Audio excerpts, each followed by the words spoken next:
Olá, muito bem-vindo ao canal Momento Arbitragem. Muito obrigado por sua audiência. Sou Asdrubal Júnior. No programa de hoje, nós vamos conversar sobre um tema muito importante que vem crescendo de maneira significativa no Brasil: constelação sistêmica. Você sabe o que é isso? Então, fica com a gente que você vai conhecer bastante sobre esse assunto. Temos uma pessoa muito especializada no tema que vai conversar com a gente. Logo depois da vinheta.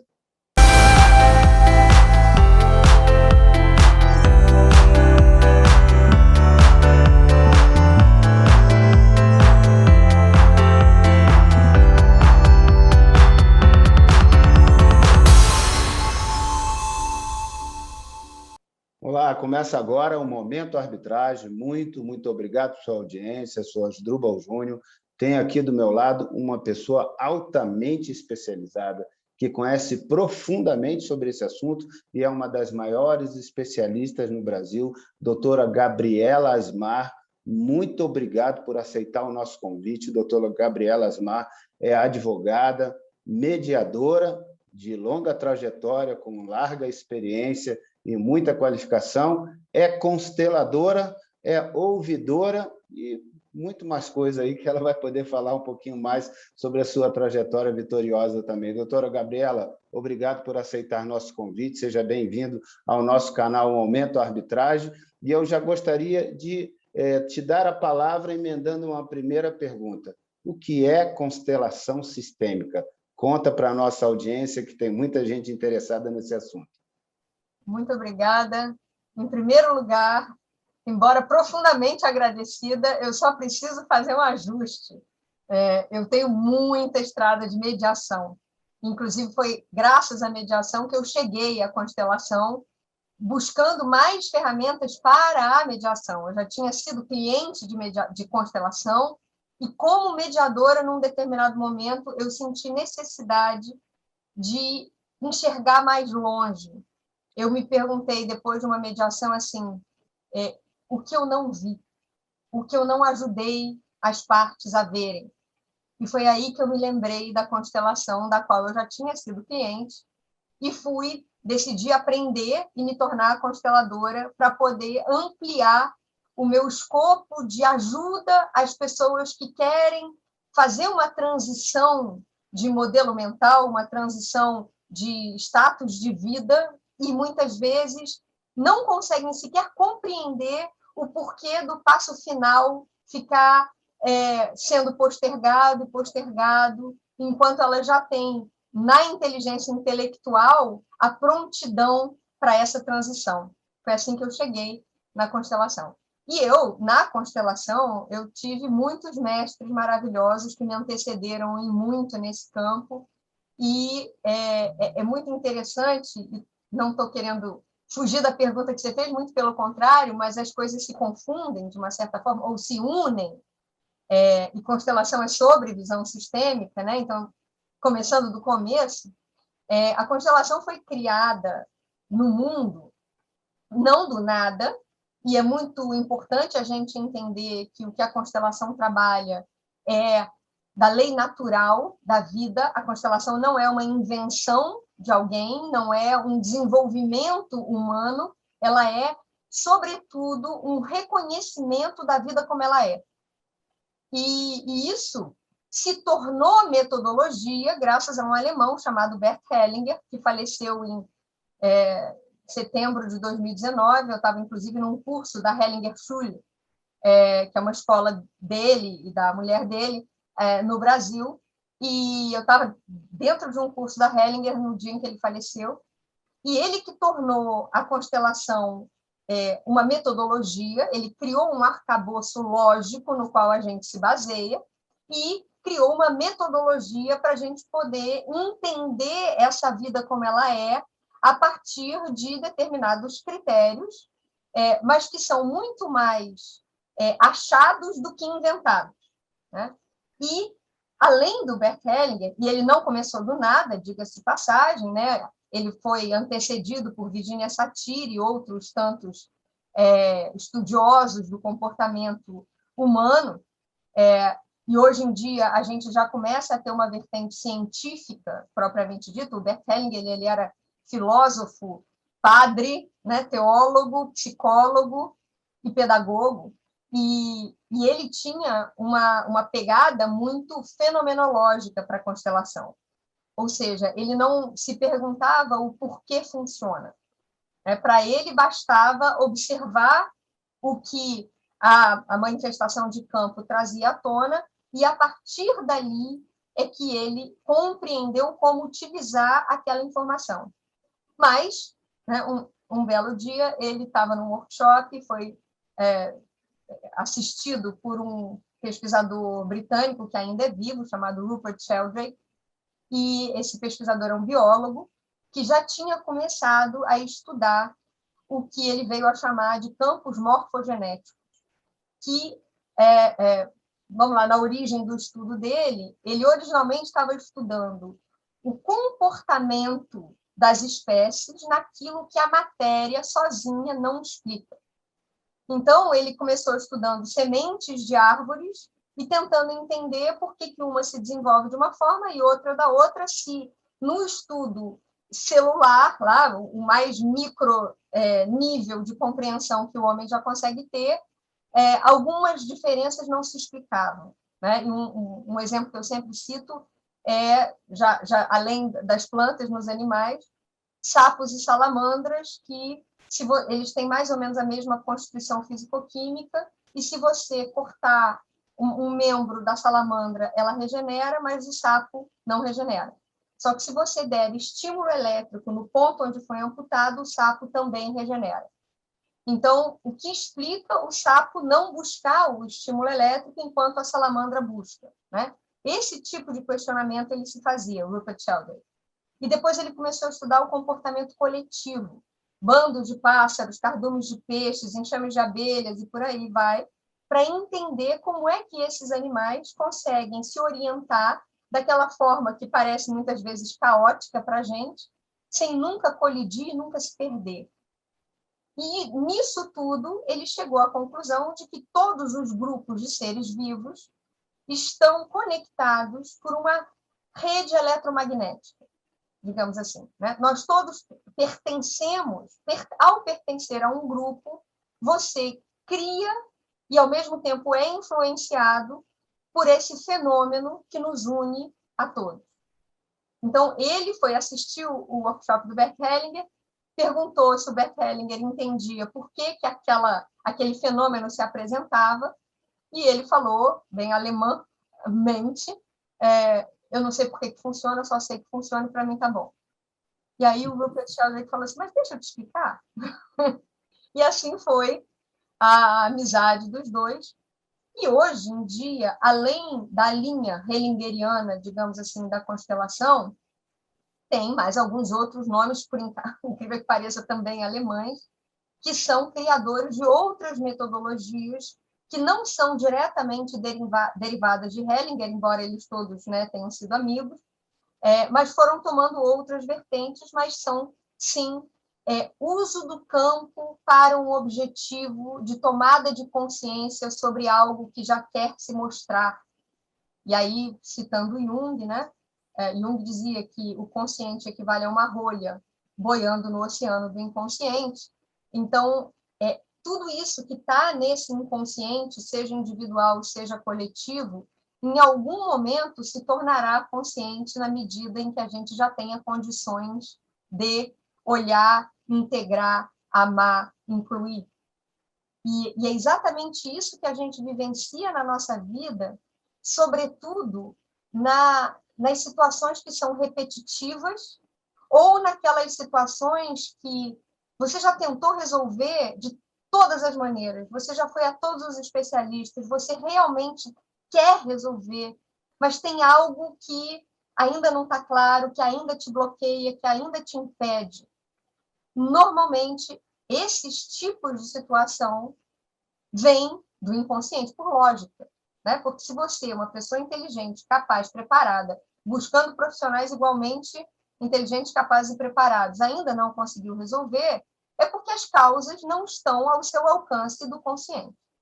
E a mente, como a gente sabe, né? A mente mente, né? A mente existe para criar uma pílula dourada, né? Uma pérola em torno daquilo que a gente acredita que vai nos machucar. É exatamente esse o processo de formação de uma pérola, né? A areia, o grão de areia entra na concha, a concha se protege, cobrindo ela com várias camadas de algo que a gente chama de joia, né? E, por acaso, tem algumas aqui. Quando a gente quer olhar para isso, muitas vezes, sozinho, a gente não consegue. E aí vem uma frase de Einstein. É impossível resolver um problema no mesmo padrão de pensamento que você tinha quando você criou o problema. Então, você precisa ou adicionar elementos, ou você precisa de uma ajuda externa para você conseguir chegar naquilo que a tua mente está te protegendo de ver. E é exatamente por isso que na mediação, por exemplo, o mediador faz tanta diferença, porque ele chega neutro, ele chega sem preconceitos. Então, ele consegue enxergar padrões e trazer à tona, através de todas as ferramentas de mediação, a tomada de consciência dessas verdades que são das partes, para as partes, pelas partes, mas elas já estão prontas para ver, mas sozinhas não acessam.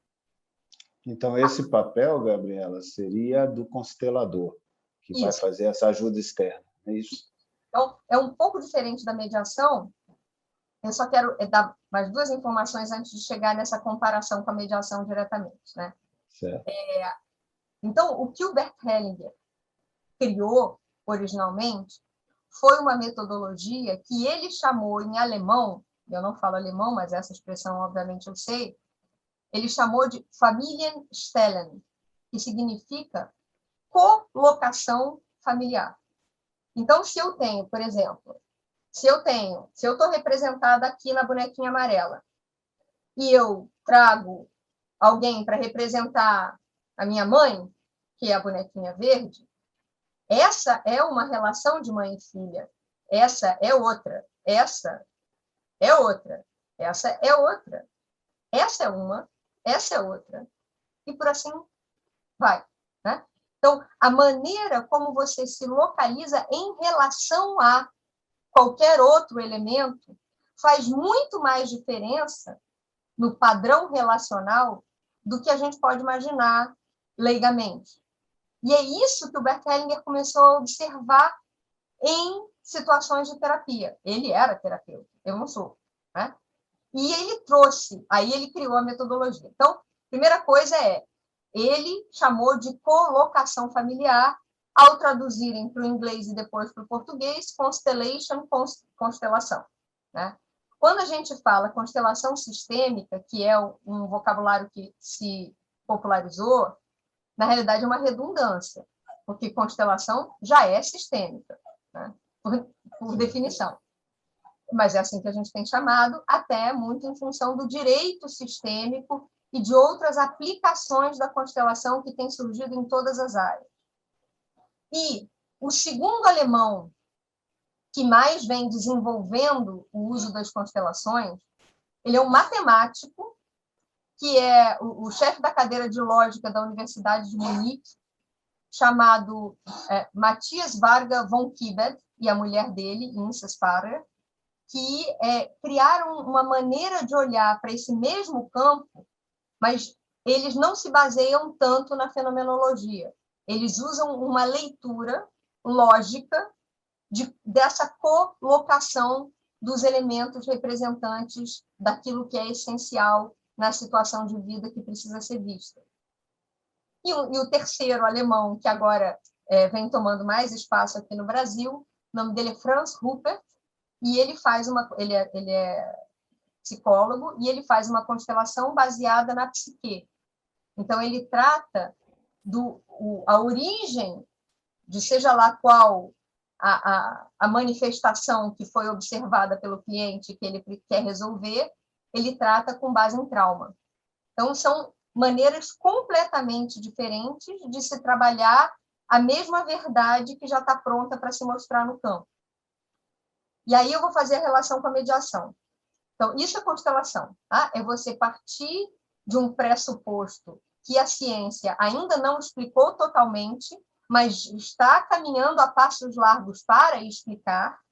Então, já é comprovado que funciona, só ainda não é comprovado em nível científico materialista, né? Detalhamentos do como funciona. Mas o que funciona, isso é comprovado. Tá? E o Rupert Sheldrake é o principal nome nessa linha. Então, quando a gente usa a constelação para várias finalidades, né, nenhuma delas vai excluir os outros profissionais que normalmente já cuidam de situações de tal natureza. Então, por exemplo, sintomas físicos. Você não vai trabalhar com base numa constelação e deixar de ir ao médico, né? Inclusive, um constelador sério, se você chegar dizendo que quer constelar um problema de coluna que você tem, a primeira pergunta que ele vai te fazer é: você já foi ortopedista, ou fisioterapeuta, ou algum outro profissional técnico da matéria, né? Claro. Então, fenômenos físicos, a constelação pode ajudar você a encontrar um fio de meada para você tratar e, muito interessante, que depois você continue, né? Depois da constelação, você leve essas percepções para o seu médico entender, né? Se ele for aberto a isso. Terapia, nessa área é mais comum, até por conta do próprio Bert Hellinger ter sido um terapeuta. E tem psicólogos que são a favor e outros que são completamente contra. Você vai, muitas vezes, inclusive comigo isso acontece, porque eu não sou terapeuta e eu deixo isso muito claro. Então, às vezes, tem pessoas em depressão ou com outras síndromes que me procuram como consteladora. Eu agradeço a confiança, mas eu primeiro peço para a pessoa conversar com o seu terapeuta, ver se o seu terapeuta concorda com a constelação e, se concordar, convidá-lo a assistir. Muitos terapeutas vêm assistir a constelação para depois trabalhar o ganho da constelação em termos de compreensão em terapia. E você pode usar isso para arquitetura, né? Por que eu não estou satisfeita com a minha casa como ela é? Por que me incomoda tanto ter uma janela assim, assim? Ou como eu quero construir a minha nova casa? E por aí vai. É só um exemplo mais extremo. Você pode usar a constelação como um diagnóstico para depois fazer um planejamento estratégico, já trabalhei dessa forma também. E, finalmente, para mediação. Você pode trabalhar a constelação e depois fazer uma mediação, porque na constelação a gente já vai pacificar cada um consigo mesmo naquela situação, se for para pacificar, né? Porque cada um sempre vai encontrar uma maneira. O corcunda sempre sabe como se deita, então a constelação vai poder ajudar a pessoa a lidar com aquela situação de vida. E depois, quando a gente vai para a mediação, o assunto já está muito mais encaminhado, a gente já está com todas as partes olhando para o mesmo ponto, isso ajuda muito. Ou a gente pode trabalhar ao longo de uma mediação, em reuniões privadas, é claro, ou a gente pode fazer, como no judiciário, em que as pessoas muitas vezes são trazidas para uma constelação prototípica, para entender, por exemplo, situações de convivência com os filhos. Né? Então, vamos fazer uma constelação que não é da Maria e do João, mas Maria e João vão estar ali observando a dinâmica energética relacional de um pai com um filho, uma mãe com um filho, e sucessivamente. E depois de um tempo, essas mesmas pessoas são convidadas a, então, irem à mediação, com índices muito bons de aproveitamento. Tá? Isso, quando é bem feito, claro, a gente está falando aqui sempre do bom uso e não do mau uso. Enfim, em todas as áreas do conhecimento, começou-se a usar a constelação como diagnóstico para turbinar um processo decisório. E isso vai servir para tudo.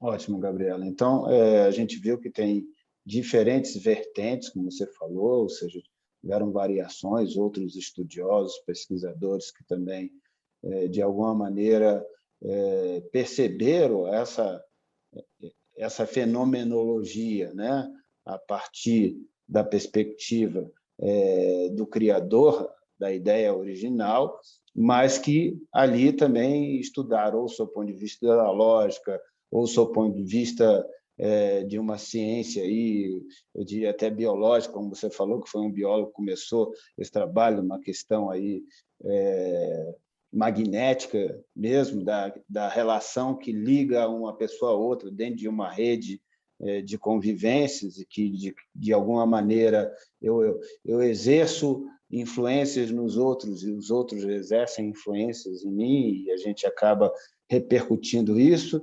e a nossa mente vai criando também elementos de compreensão que vão se fechando, que vão se enclausurando, e daqui a pouco a gente não consegue pensar fora daquilo, porque a própria mente criou camadas de proteção que dificultam ou inibem que a gente consiga ter um olhar mais panorâmico da questão, um olhar mais sobre perspectivas distintas daquela que a gente estava, e que, naturalmente, a ajuda externa pode ser importante. Eu vi em uma das passagens que você fez aí que você pegou 2 bonequinhos, né? E fez ali uma demonstração de que, a depender da posição desses bonequinhos, né, da proximidade, da posição, da angulação que eles estão, isso pode implicar em diferentes relações, em diferentes formas de, eu diria, influências ou interferências, de alguma maneira, que um ser produz no outro e vice-versa, e de como isso repercute na nossa vida para as outras relações que a gente acaba por ter. Foi mais ou menos o que eu consegui colher aí da sua explicação. E essa utilização desses instrumentos, como os bonequinhos, acaba sendo recorrente no uso da constelação. Eu queria que você explicasse um pouquinho como é que é essa dinâmica, para as pessoas terem uma ideia assim, geral de como é feita uma constelação, exatamente o que o constelador vai trabalhar, e depois disso você explicar para a gente quem pode ser constelador também, que exigências se tem para a pessoa ter uma atividade como constelador, como é uma formação de um constelador, ou seja, para a gente ter uma ideia assim conjuntural de como é uma constelação, porque existem constelações que se fazem com pessoas, né, que representam papéis, outras que se fazem com os bonequinhos, como personagens, como você apontou. Pode explicar um pouquinho para a gente sobre isso, Gabriel? De uma forma bem zipada, a constelação ela começou somente com pessoas vivas dentro de uma sala que o Bert Hellinger já chamava de campo.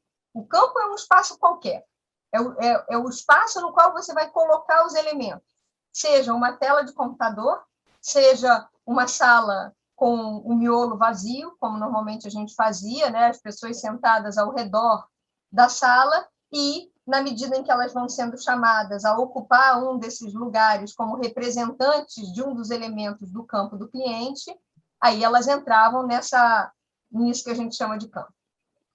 Aliás, dos elementos do campo do cliente, é importante dizer também que a gente não constela só pessoas em relação. A gente também pode constelar negócios, a gente pode constelar uma decisão empresarial de colocar um produto A ou um produto B no mercado. A gente pode constelar um processo de fusão e aquisição de empresas. Qualquer coisa que pode ser pensada pode ser constelada.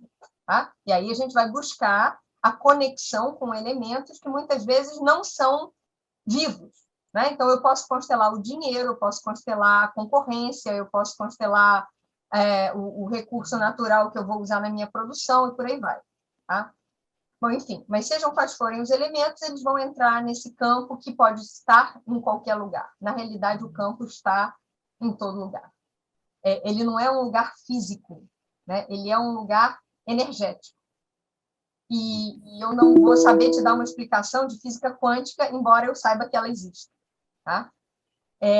Mas, respondendo de forma bem prática a tua pergunta, o Bert Hellinger fazia com as pessoas numa sala, muitas vezes auditórios lotados e tudo mais. E aí a gente começou a aprender a constelar com bonecos, e muitas vezes se usam esses Playmobilzinhos aqui, por conta da praticidade do constelador poder constelar só ele e o cliente. Não precisar ter essa quantidade de pessoas disponíveis para uma constelação, porque isso é tempo das pessoas, e tem clientes que não ficam à vontade de expor a sua vida diante de desconhecidos, e pior ainda quando são conhecidos, né? Sempre o que vem à tona é surpresa. Ninguém pode antecipar o que vai aparecer numa constelação. E aí, pensando nisso e no bem-estar do cliente, a gente também pode, e alguns consteladores fazem, e eu normalmente faço um mix, constelações ocultas, como a gente diz, que são, né? Eu e o cliente sabemos quais são os elementos que eu vou botar no campo. Então, por exemplo, já me aconteceu isso, né? Eu fui constelar uma instituição pública e fiz isso num evento de profissionais daquela instituição. Da mesma forma como eu já fiz constelações para assuntos empresariais dentro da própria empresa. Então, as pessoas que vão estar ali disponíveis para entrar no campo como representantes são pessoas que já têm preconceitos sobre aquela questão que está sendo constelada. Então, eu faço a constelação oculta. Ninguém sabe o que está representando, porque as informações que vêm através dos representantes, elas vêm de um canal que é sensorial, não é intelectual. E é exatamente por isso que agrega valor à inteligência intelectual, que fica restrita naquela rolha do oceano. Então, do momento em que eu trago pessoas que não têm preconceito sobre a situação, que estão ali de forma totalmente aberta, porque não tem o script, e se colocam fisicamente na percepção desse campo e começam a te descrever o que sentem no corpo, isso é muito informativo. E aí o constelador, pela técnica, começa a fazer perguntas para o cliente e adicionar ou retirar pessoas de campo. E fazer perguntas para os representantes também. E tem consteladores que não fazem pergunta nenhuma e tem outros que fazem muitas. Tem constelador que deixa o representante falar o que quiser, tem constelador que só dá a palavra direcionada quando ele manda. Tá? Mas existe um movimento físico ali que traz muita informação. E isso é para todas as constelações. Tá? Então, assim começou. Quando a gente começou a trabalhar com bonecos, era para o constelador poder trabalhar só com clientes. Então, quando eu coloco os bonecos nessa, digamos assim, justa posição, eu tenho uma leitura que é geométrica da primeira colocação, que é exatamente essa que o Matias Varga trabalha de uma forma mais estruturada, e tanto que a metodologia dele se chama constelação estrutural, né? Ele chama de gramática das constelações, eu chamo de, para mim parece mais com geometria, digamos assim, né? Então você vai ler a distância entre os elementos faz muita diferença, para onde eles estão olhando faz toda a diferença. Se o bonequinho olha para baixo, né? Normalmente a pessoa ali olhando para o chão, ou o bonequinho olhando para o chão, significa normalmente que você está olhando para algo que morre ou que morreu. O que não precisa ser uma morte física, pode ser uma morte moral, é um final de ciclo, digamos assim, tá? Para desmistificar um pouco. Mas também pode ser outra coisa, pode ser uma pessoa tímida, pode ser uma pessoa que está olhando para cá porque não quer olhar para cima, porque está evitando o que está ali. Então, tudo tem que ser lido e interpretado de uma forma específica, né? Não existe um tamanho único. Mas, normalmente, a gente vai ter indícios e a gente vai perguntar mais sobre esses elementos que a gente observa, tá? Seja no bonequinho, seja nos representantes humanos. E, quando estamos só eu e o cliente, além de eu fazer essa colocação, eu vou pedir muitas vezes para o cliente encostar no bonequinho e me dizer o que ele sente, quais são as informações que vêm para ele. E muitas vezes aí, quando eu estou trabalhando direto só com o cliente, eu também vou colocar elementos que ele não sabe quem são. Ele pode saber alguns e não saber outros. Exatamente para não turvar essa percepção sensória. Né? Porque aí, quando a mente entra em jogo, não tem para mais ninguém. E aí, com a pandemia, a constelação tomou um rumo que ninguém podia imaginar, e que eu acho que foi uma bênção. Né? Eu já constelei pessoas do planeta inteiro no Zoom. Então, num Zoom exatamente como esse, eu posso ter representantes que estão em lugares completamente diferentes. Eu, Gabriela, uso uma tela visual com essa colocação para que os representantes tenham uma noção da sua justa posição em relação ao outro representante, mas tem consteladores que não usam e que simplesmente trabalham com esse sensorial de cada um dos representantes.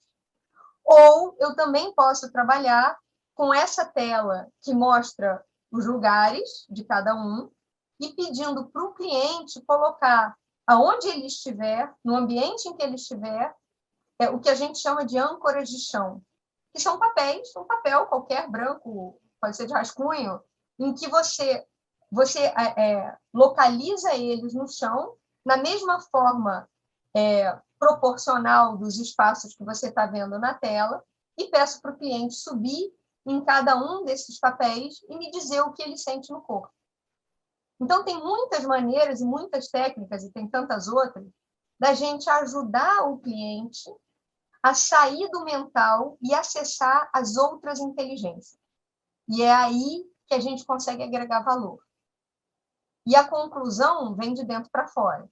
Né? E pouco importa se o mediador entendeu, o constelador entendeu tudo, o que importa é que o cliente tenha uma percepção adicional e, portanto, saia da constelação com uma visão mais clara do que está fora de lugar, que é o que a gente chama em constelação de emaranhamento. Então, do momento em que o cliente chega, falando agora de uma forma mais processual, passo a passo, tá? Antes eu falei da mecânica, né? Agora vamos falar do processo. O cliente chega com uma questão que está incomodando. Não pode ser uma questão hipotética, tem que ser concreta, né? E tem que ser sua. Você não pode constelar filho, a não ser filho menor. Criança, você até pode constelar porque a criança ainda não tem um sistema seu. Ela vive o sistema dos pais, né? Então, os pais têm essa legitimidade. Mas, fora isso, filho adulto, você não pode constelar. Pai, mãe, irmão, marido, amor, não pode constelar, né? Não tem a história do trago seu amor em 3 dias, não rola, né? Não dá para constelar o seu amor, só você, em relação ao seu amor, né? Enfim, então você traz a questão, o constelador vai fazer uma leitura dessa questão para poder, dali, tirar o essencial, o concreto, o mais basilar daquela situação, e aí, a partir daí, vai propor os primeiros elementos a irem para o campo, e aí vamos escolher os representantes, seja boneco, seja ser humano, seja quem está no Zoom, enfim. E aí, quando houver esse movimento dos elementos, a gente vai andar e vai fazer perguntas de novo para o cliente até poder entender o padrão relacional que está fora de lugar. Normalmente, esse emaranhamento vem ou de alguém estar no lugar de outro. Então, por exemplo, né? Se eu quero ser maior do que a minha mãe, eu estou completamente fora de lugar. Eu nunca vou ser maior do que quem me deu a vida.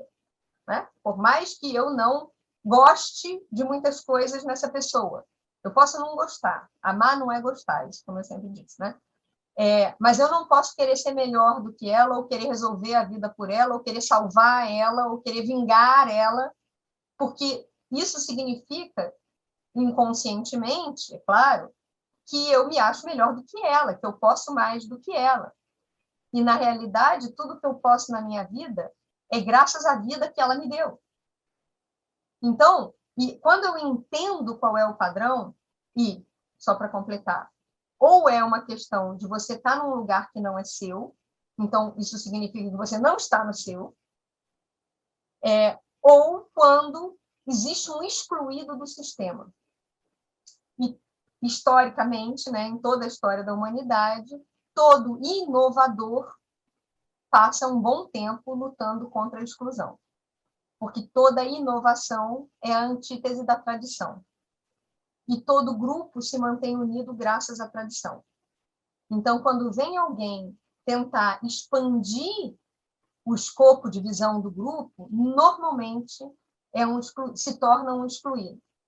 E aí, geração após geração, virão outros, até que finalmente o grupo aprenda a amar aquela mensagem que originalmente foi banida. Então, enfim, existem milhões de maneiras de você, só dei 2 exemplos, mas seja você está fora de lugar, seja alguém está excluído, isso é o que normalmente causa dor na vida das pessoas e esses sintomas todos que podem ser os mais variados.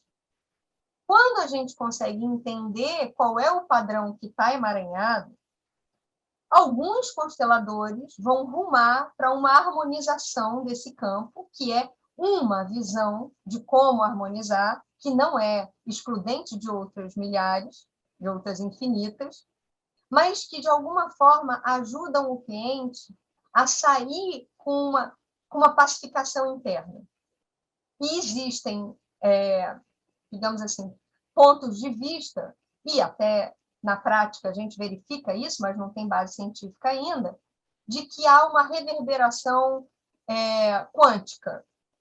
Ou seja, do momento em que eu me vejo mais próxima do meu lugar, no meu próprio sistema, todo o meu sistema está proporcionalmente mais próximo do seu lugar. Então, às vezes, eu constelo uma situação que envolve outros membros da minha família, que já morreram, que não sabem do que eu estou fazendo, que podem achar isso tudo uma loucura, mas eu começo a verificar mudanças de comportamento e aí a gente não sabe muito por quê. É porque eu mudo tudo ao meu redor, uma possibilidade, ou é porque, de fato, o meu sistema todo foi harmonizado a partir daquela maneira de eu vê-lo ali, e eu organizá-lo dentro de mim. O que a gente organiza, por exemplo, quando a gente traz para o campo uma pessoa que já morreu. Morreu no corpo, mas continua operando efeito na família. E aí o Bert Hellinger tinha uma frase interessante que dizia assim, os mortos são completos. E essa frase é muito mal compreendida. Não é porque o corpo da pessoa morreu que ela se completou. Se completar é uma questão de se pacificar com o que foi do jeito que pode ser. E muitos mortos ainda não foram completados. Quando a gente faz uma constelação e um descendente tem essa sensação de gratidão pelo que pôde ser, aí esse elemento do campo dele pode descansar em paz. Primeiro, dentro dele próprio. Então, não tem nenhuma confusão com espiritismo, com mediunidade. O que a gente constela no campo não é a pessoa que morreu, é a representação dele dentro do cliente que está ali muito vivo e trazendo legitimidade para tudo que está acontecendo ali. Perfeito, Gabriel. A gente está vendo que, de todas essas explicações que você está apresentando, o papel do constelador é salutar, é fundamental, e certamente a sensibilidade dele, o seu conhecimento e, obviamente, a sua competência profissional são determinantes para imprimir maior ou menor sucesso à própria experiência de viver a constelação. Obviamente, isso leva a lançarmos o olhar sobre quem é o constelador, né? Ou seja, quem pode ser o constelador, quem efetivamente está sendo constelador, o que se deve esperar e exigir dele enquanto conhecimento, formação, estudo, preparação, para que ele possa assumir uma posição assim tão importante como essa que você acabou de descrever. Afinal de contas, ele está entrando na história de vida das pessoas de uma maneira que vai além da própria compreensão delas, ou seja, que vai mexer com essa compreensão vai, de alguma maneira, impactar essa compreensão dela sobre a sua vida, sobre as suas relações, sobre o que pode estar fora do lugar, se é ela mesma ou outra coisa que, de alguma maneira, fez com que esses campos eletromagnéticos interferissem na sua vida de maneira tão importante.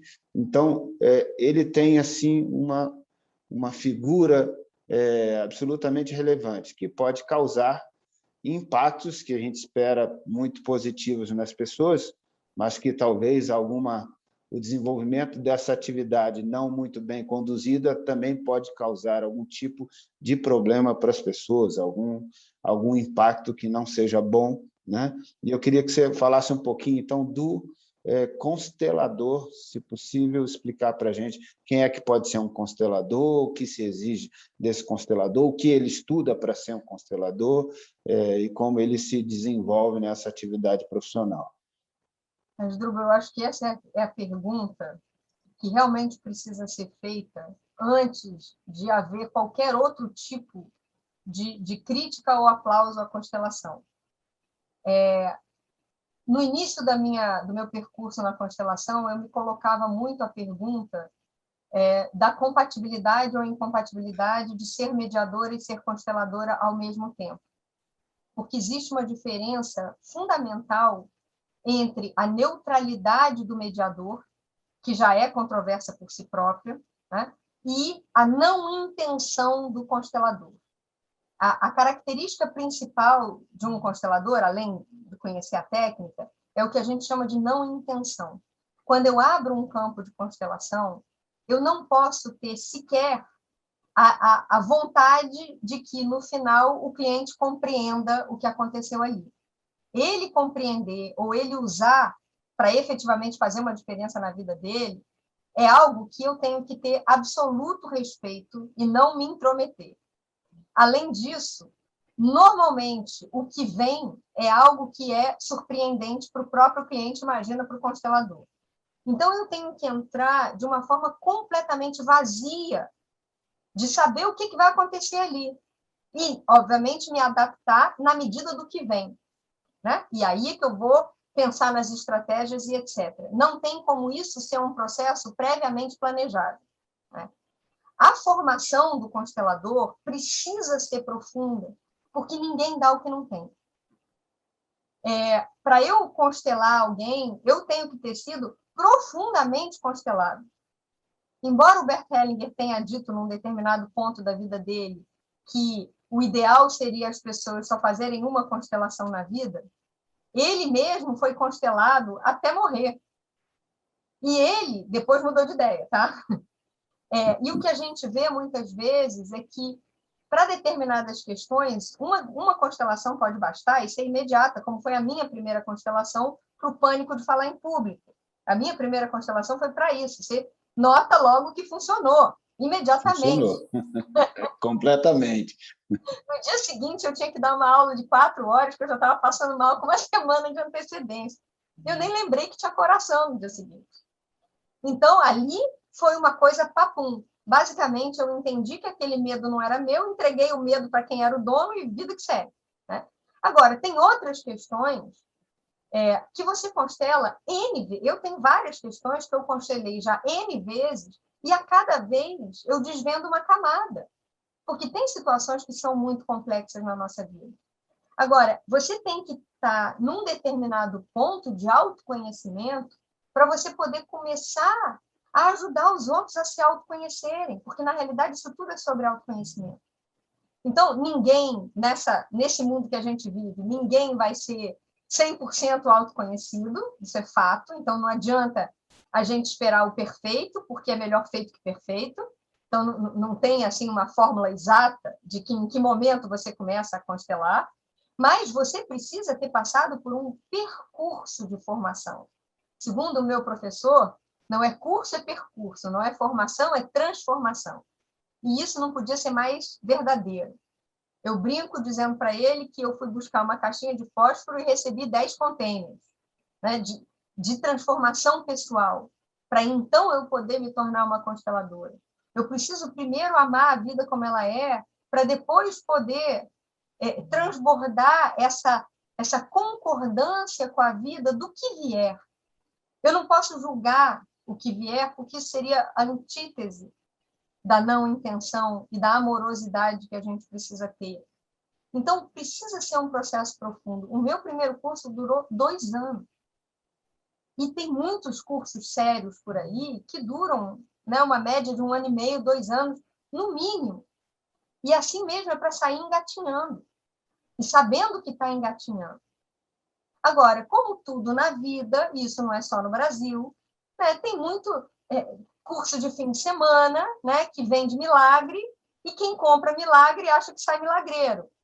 E aí sai por aí constelando e fazendo loucura. Né? Não tem como você mudar o paradigma se você não mudou dentro de você.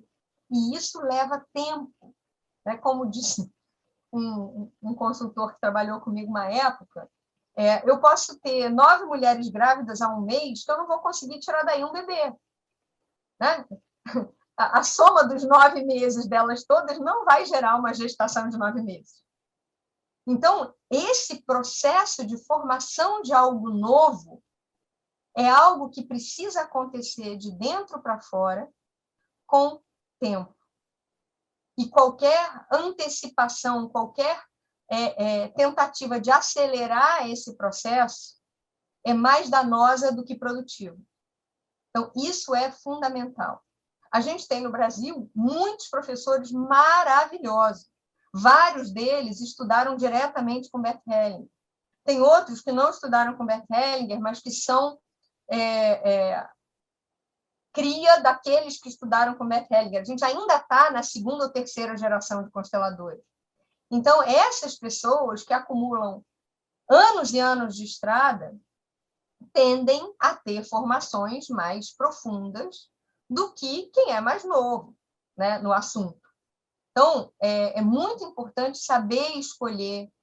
Eu, por exemplo, eu estava já procurando uma formação de constelação há algum tempo, até que eu encontrei uma pessoa que estava terminando uma constelação e que me deu excelentes referências daquela formação, e foi para ela que eu fui. Então, ainda precisa... É a mesma coisa que você escolher um médico, você escolher um dentista. Você precisa ir naquela pessoa que, além de ter diploma para botar na parede, tem uma experiência que alguém da sua confiança já confia. Essa é a única... Se existe uma fórmula, eu diria que é essa. Tem referências, né, Gabriela? Gabriela, a gente viu que a constelação se popularizou, se é que dá para a gente já usar essa expressão popularizar, que talvez ainda seja prematura para falar isso, mas ela ganhou mais notoriedade no Brasil a partir da experiência que foi, vamos dizer assim, publicizada, alardeada pela utilização pelo Poder Judiciário dessa metodologia para ajudar pessoas em conflito, envolvidas em processos judiciais, a lidarem com esse conflito e resolverem de uma maneira mais apropriada. E aí, então, claro que isto, porque está envolvido em uma atividade que envolve o próprio Estado, ganhou uma repercussão maior, uma notoriedade, e a partir de boas experiências do início, pelo menos, dessa trajetória, acabou ganhando uma importância e se reproduzindo, e hoje eu acho que já se espalhou razoavelmente dentro do próprio sistema de justiça. Também se utiliza claramente, como é o seu caso, no meio privado, mas ganhou esse espaço, essa importância na sociedade pela atuação do setor público. E aí eu queria lhe perguntar como que isso é feito lá no Poder Judiciário, assim, em linhas gerais, claro que devem ter inúmeras diferenças e aplicações, que você mesmo nos esclareceu, que tem vertentes distintas, mas, em linhas gerais, como isso se desenvolveu, o que efetivamente está acontecendo, quais são os problemas que você observa, se é que tem problemas, que você observa que inspiram cuidados, um desafio maior de como lidar com isso, para que também a coisa não vá para uma direção ruim e cause, naturalmente, problemas para as pessoas envolvidas nisso e de alguma maneira, reverbere de forma negativa para a própria confiança na metodologia, né? Se você puder dar uma explanação geral sobre isso, seria muito bom. Bom, primeiro, eu pessoalmente tenho muito orgulho do nosso judiciário ser o primeiro no planeta a incluir constelação dentre as metodologias reconhecidas, né? Que a gente pode chamar de mestres. Nesse contexto de judiciário, a constelação entrou meio que, falando sistemicamente, né, como não sucessora, mas como cria da mediação. Foi graças à existência dos sejusques que houve ambiência para que um juiz da Bahia, chamado Sam Stork, trouxesse essa metodologia também para ser aplicada ali. Ele foi para a Alemanha, conheceu Bert Hellinger e a Sophie, que é a mulher do Bert, e trouxe essa ideia que, a partir daí, gerou o que hoje nós chamamos de direito sistêmico e que quase todas as seccionais da OAB têm uma comissão de direito sistêmico, né? Virou coqueluche, né? Dentro do judiciário, nós temos 19 estados no Brasil que já adotam a constelação. Pelo menos, tá? Essa é a última informação que eu tenho, que já não é recente. Dentre esses 19 estados, cada um faz do seu jeito. Não existe uma padronização, uma regulamentação. E claro que a gente sabe que, como tudo que é novo, tem gente que ouve cantar o galo não sabe aonde, tem gente que vai procurar e fazer um trabalho super profundo e sério, tem gente que faz por amor, tem gente que faz por moda, tem de tudo, né? Então, é um perigo? É um perigo, como tudo que é novo, tudo, né? Eu conheço alguns projetos seríssimos, como, por exemplo, o que tem no Rio, na comarca da Leopoldina, que é muito sério, inclusive eles não seguem Hellinger, eles vão de volta a Virginia Satir, que foi a origem do Bert Hellinger, então eles não usam as ordens do amor, como chama Hellinger, eles usam o trabalho de campo, também de uma forma prototípica, eles convidam as pessoas que estão envolvidas em processos de família, normalmente relação de pais e filhos, ou até pensionamento e tal, convidam para uma palestra, para as pessoas se instruírem, vai quem quer, fica quem quer, e daqueles que ficam, há ali essa experiência prototípica de situações que são comuns a todos, e depois desse momento, né, acho que 2 semanas depois, eles convidam para a mediação. E eles comparam os resultados entre casos que foram para a mediação sem passar pela constelação e casos que passaram pela constelação e depois foram para a mediação. Então, a medição, digamos assim, de sucesso nos índices de mediação. E eles têm cerca de 50% de acordos de mediação sem constelação e 83% ou 86% quando teve a constelação primeiro, com uma efetividade percebida muito maior e pesquisa de satisfação de quem passou por esse processo. E eles têm livros escritos sobre isso, enfim. É um nível, né, que chega numa senioridade científica importante, principalmente para algo que está começando, né? Não é o caso a caso específico, como a gente pode fazer na iniciativa privada, mas dentro de um contexto em que é necessário, entre aspas, num bom sentido, pasteurizar uma prática para poder ser para todos, eu acho que esse é um bom modelo.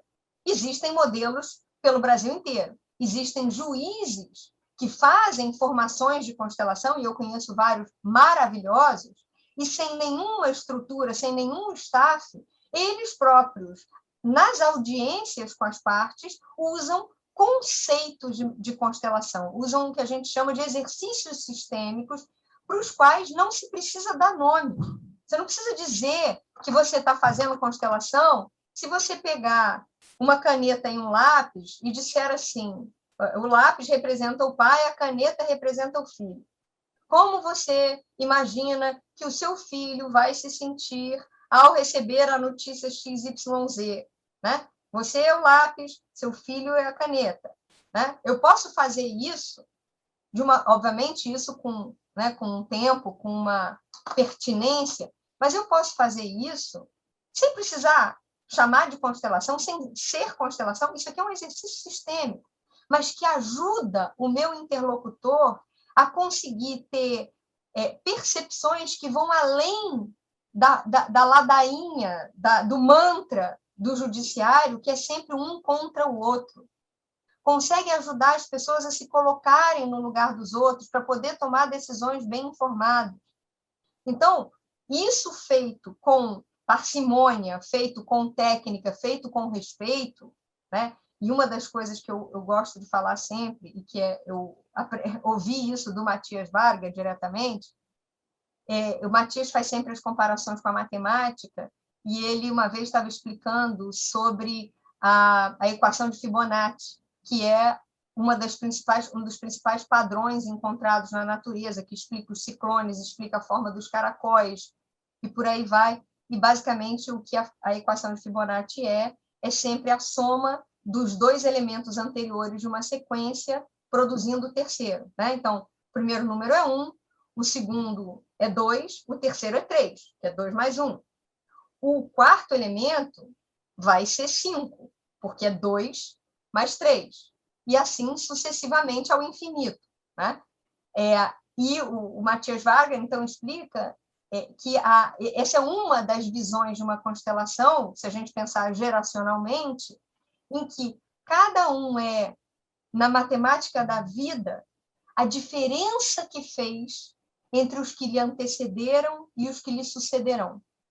Mesmo para quem não tem um filho biológico, aqueles filhos que você bota no mundo, seja através do seu trabalho, seja através das pessoas que você cuidou, que você amou, que você agregou de alguma maneira, esses são seus filhos, essas são as marcas que você deixa no mundo, são o que justificam o tamanho, entre aspas, né, do valor que você agregou na vida.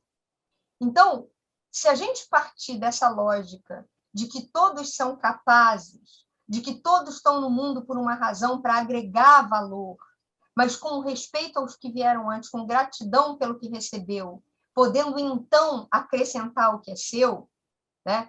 Tem uma frase linda de Isaac Newton para ilustrar isso, que fala assim: eu só pude enxergar, lembrando que Isaac Newton foi o primeiro grande cientista ou o último grande mago. E ele dizia: eu só pude enxergar mais longe porque subi nos ombros de gigantes.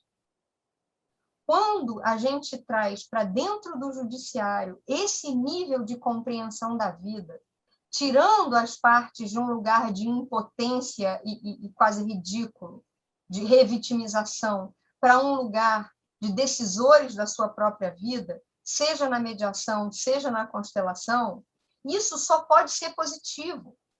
A questão é quando, em vez disso, se usa qualquer metodologia para manipular e para impor. Então, eu li todas as reportagens que saíram com as críticas à constelação, e é óbvio que, da maneira como foi relatado, o que parece é que a constelação foi usada como instrumento de violência, mas mais violência ainda sobre aquelas pessoas, né? Trazendo as pessoas para um lugar que elas não querem ir e com um nível de pré-julgamento impressionante. Então, isso não pode ser bom. A questão não é se a constelação é boa ou não é boa. A questão é como ela é aplicada, de que maneira as partes são convidadas a ir à constelação, com que clareza elas têm a informação para poder refutar ou aceitar, e isso olhando pelo lado das partes. Olhando pelo lado do constelador, a gente entra nas mesmas polêmicas da mediação. Qual é a lógica de você oferecer de graça algo que tem valor? Qual é a lógica de você, como profissional já experiente, continuar trabalhando de graça por muito tempo, né? Isso são emaranhamentos desses profissionais, né? Emaranhamentos para falar no constelar, né? Mas, e aí a gente volta para uma outra roda da história aqui. Gabriela, então acho que aí teria que ser feita uma constelação para poder entender o que está fora do lugar na constelação sistêmica aplicada no judiciário, algo mais ou menos por aí, né? Para Podemos que a gente fazer. possa para que a gente possa tentar colocar os pingos em cima dos is e, naturalmente, ter a compreensão mais madura de como isso deve ser aplicado, né? E aí a gente volta àquela posição original. O que se deve fazer para formar bem os consteladores, né? E a gente acabou não fazendo uma pergunta, que eu já vou aproveitar e fazer. Para ser constelador, tem alguma exigência de formação, área de conhecimento, alguma coisa específica, ou é uma coisa totalmente livre, na qual ainda graça uma ausência de qualquer regulação sobre isso? Bom, você fez essa pergunta e eu aqui passei batido. Hoje ainda não existe regulamentação, nem no Brasil, nem que eu saiba em lugar nenhum do mundo, né? Está se discutindo sobre isso, sobretudo na Europa. Regular é sempre uma faca de dois gumes, né? Pode ser muito bom, por um lado, porque pelo menos você bota freio a certos abusos, por outro lado, limita. Né? E a constelação é algo que é muito... É meio difícil você limitar algo que é tão abstrato, né? Mas talvez algum critério de formação seja necessário. Hoje, não há nenhuma formação específica de origem. Eu, por exemplo, eu não sou terapeuta, nem me vejo terapeuta à frente do horizonte, e tem outros consteladores que são das mais variadas profissões. Tem vários médicos se tornando consteladores, tem vários engenheiro, tem de tudo, tem de tudo. Você não precisa sequer ter um diploma de terceiro grau, porque não tem regulamentação. Agora, a meu ver, precisa ter muita bagagem de vida, precisa ter quilometragem, não necessariamente uma formação ou outra formação, mas maturidade de vida, porque você vai tocar em feridas. Ninguém vem para a constelação para olhar algo fácil. Então, você precisa saber lidar com o ser humano. A formação de mediação, a meu ver, me agregou muito como consteladora. Elas se complementam dentro de mim. Eu acho que, se a gente olhar na raiz do fenômeno que normalmente aparece no campo, tudo é conflito. Como o Bert Hellinger falava, em 3 concordâncias essenciais para uma pessoa estar, digamos assim, no seu melhor potencial, que é concordar consigo como é, com o outro como ele é e com a vida como ela é. Se a gente for pensar micro, tudo o que aparece em termos de constelação, todos esses descaminhos, né? A justa posição para um lugar que não é seu, ou a exclusão, tudo vem de um conflito. Tudo é você deixar de concordar com a vida como ela é e ficar tentando marretar a vida para ser como você gostaria que fosse. É não estar concordando com um desses 3 pontos de vista. Então, entre olhar o fenômeno de constelação e olhar para todos os conflitos que aparecem para os mediadores, é a mesma lógica, só que com ferramentas muito diferentes, que, obviamente, precisam de formações diferentes. Perfeito. Gabriela, a gente está chegando aqui ao final do nosso programa. Foi uma conversa espetacular sobre um tema que, curiosamente, o canal já tem vários anos, é um canal já com uma larga publicação de vídeos, de conteúdos, mas a gente ainda não tinha dedicado espaço a falar do tema constelação, e entendemos que já estava na hora de tratar desse assunto, e por isso você foi convidada, né?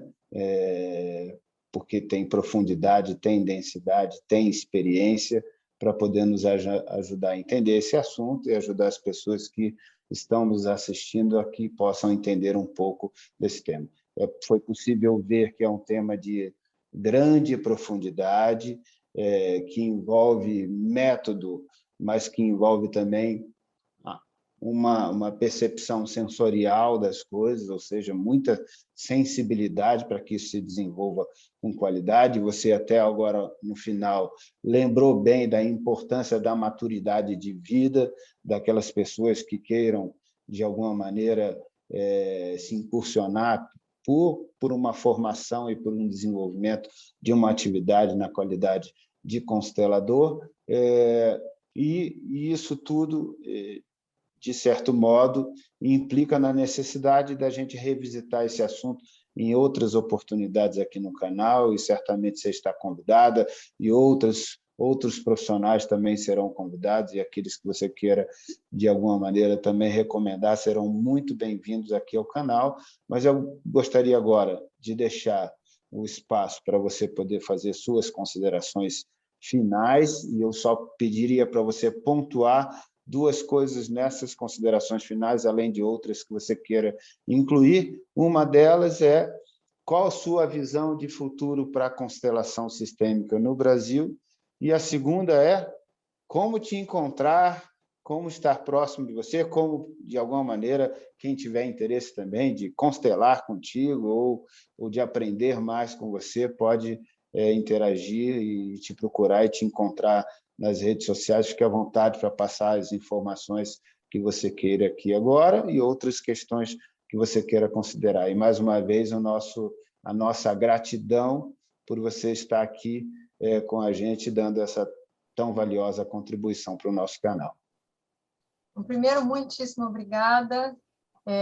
Eu sou sua fã, agora eu fico lisonjeada com a estreia do tema aqui através de mim. Acredito que agrega muito dos dois lados.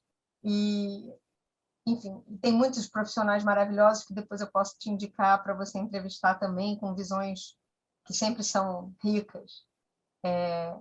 E com relação ao futuro da constelação, eu não vejo o mundo sem. Einstein tinha uma outra... Eu adoro as frases do Einstein, e o que me veio à cabeça agora é uma em que ele diz assim: a humanidade vai ter que encontrar uma forma completamente diferente de pensar se for para sobreviver. E, a meu ver, essa forma passa por essa compreensão sistêmica da vida, que a gente pode chamar de constelação ou de qualquer outra coisa, mas que inclui, que traz para... Essa agora é uma frase de Bert Hellinger, ele falava assim: o grande espírito se move em apenas uma direção, que é a de trazer para a união o que estava separado. Então, nessa busca da união de tudo que é, como é, com respeito à natureza, ao próximo, a si mesmo, que a gente precisa da constelação para iluminar exatamente aqueles pontos cegos que a gente já está preparado para ver e, consequentemente, crescer e aprender a amar.